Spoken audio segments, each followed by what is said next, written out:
wanted divorce. Rahman Yusuf sat on the edge of the old sofa staring at the electricity bill like it had a visa to hellfire. The bulb above him blinked twice in a manner suggesting that it was also tired of the Rahman's poverty life. Then Alina Cooper stormed into the living room carrying three things: her handbag, her phone, and enough anger to start a civil war. Rahman, she snapped, I am done. Rahman looked up slowly. Done with what? Rice? Look, I just bought beans and gari. No, with this marriage.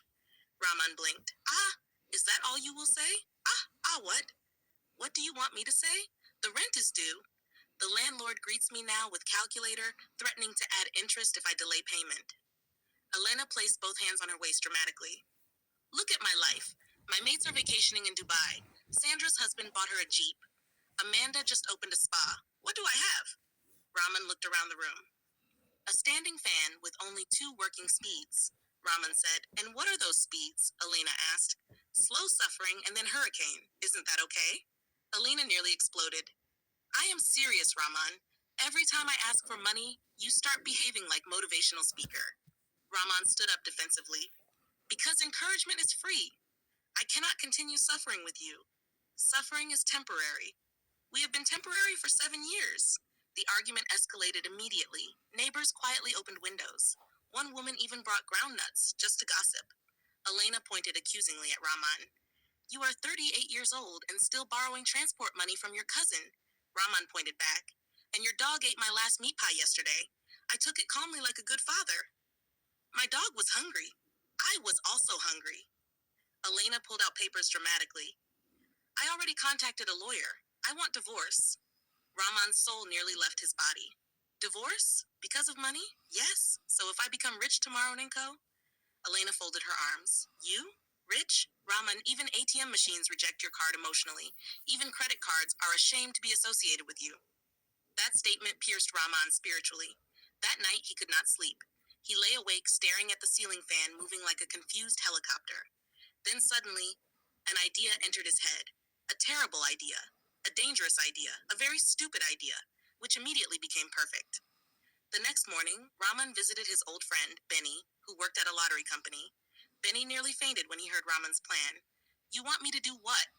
Rahman leaned closer. Just help me arrange fake winning ticket. Benny slapped his own forehead. Rahman, this is criminal behavior with beard. I'm not collecting money. I just need rumor. Small rumor. Tiny rumor. This is madness. My marriage is already madness and collapsing faster than rocket. Benny sighed heavily. After 2 hours of begging, emotional blackmail, and one plate of pepper soup, Benny agreed. 3 days later, phase 1 of Rahman's plan began. Rahman intentionally left a fake lottery document on the dining table. Elena saw it immediately. What is this? Rahman pretended to panic. Ah, nothing. Office paper. She grabbed it faster than a police officer collecting bribe evidence. Her eyes widened. Wait, $3 million? Rahman began fake stammering. It may not be confirmed. Elena froze. You won lottery? Please keep it secret. Stop shouting. Elena's breathing changed instantly. She increased her tone of joy. The same woman who had packed divorce papers 2 days earlier suddenly sat down gently beside him. Rahman, my Rahman. Rahman almost laughed. My Rahman had returned. She held his hand affectionately. You know, marriage is not about money. Rahman nearly fainted. This same woman who had called him economic disaster on Tuesday. Now she was rubbing his shoulder. Anyway, it sweetened his ego. Poor or rich, Elena said softly, love matters most. Rahman looked at her suspiciously. Really? Yes. Even if landlord uses our fridge as collateral? Elena said. So landlord came to carry our refrigerator? Rahman asked, scratching his head. Yes, baby. That baby nearly made Rahman fall off the chair. Then phase 2 began. The rumors spread carefully. A neighbor accidentally overheard Benny congratulating Rahman on phone.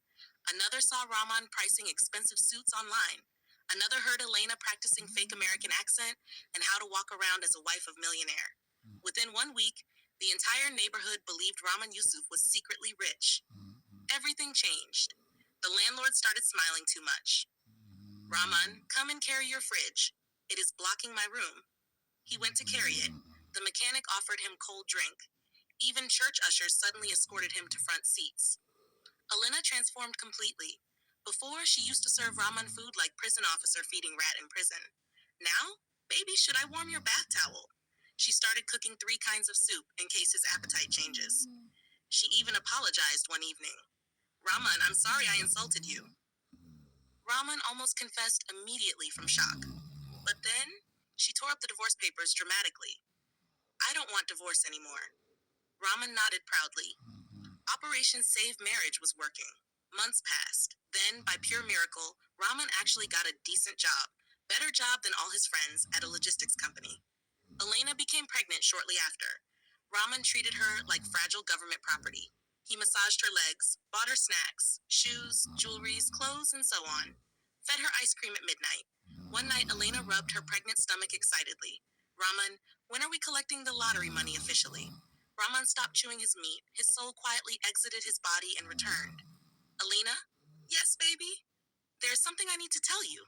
She smiled innocently. Is it about investment? Raman swallowed hard. The lottery? Yes? It was not real. Silence. Complete silence. Expensive silence. Even the refrigerator seemed shocked. It stopped humming. Elena blinked slowly. What? Raman laughed nervously. You see, technically, spiritually, emotionally. Raman Yusuf. The ticket was motivational. Elena stood up with terrifying calmness. You mean there was no $3 million? Raman raised both hands immediately. But the marriage survived.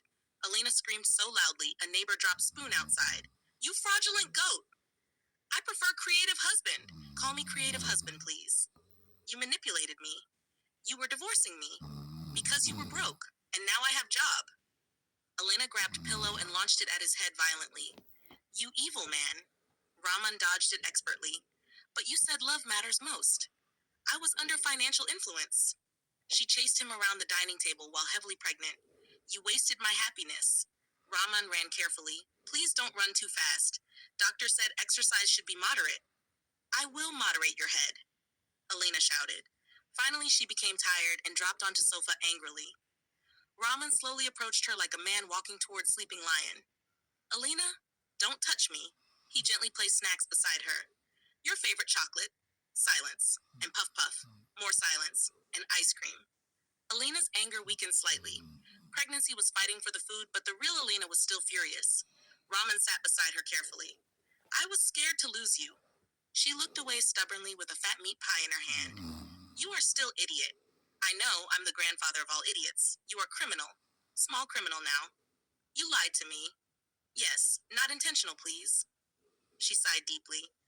Then suddenly she started laughing. Raman looked confused. Within seconds, she was laughing uncontrollably. Telling the whole neighborhood you won lottery? Raman, you are mad. Raman joined the laughter. The pregnant Elena wiped tears from her eyes. You know they still think we are millionaires? Raman grinned. Yes, and I arranged for us to go on short holiday. Right then, the landlord knocked respectfully on the door. Sir Raman, good evening, sir. Raman whispered proudly. You see, fake money, real respect. Raman said to Elena. Landlord, I'm at home. Good. I reject your plan to move out of this house. Yes. The voices of co-tenants shouted from behind landlord.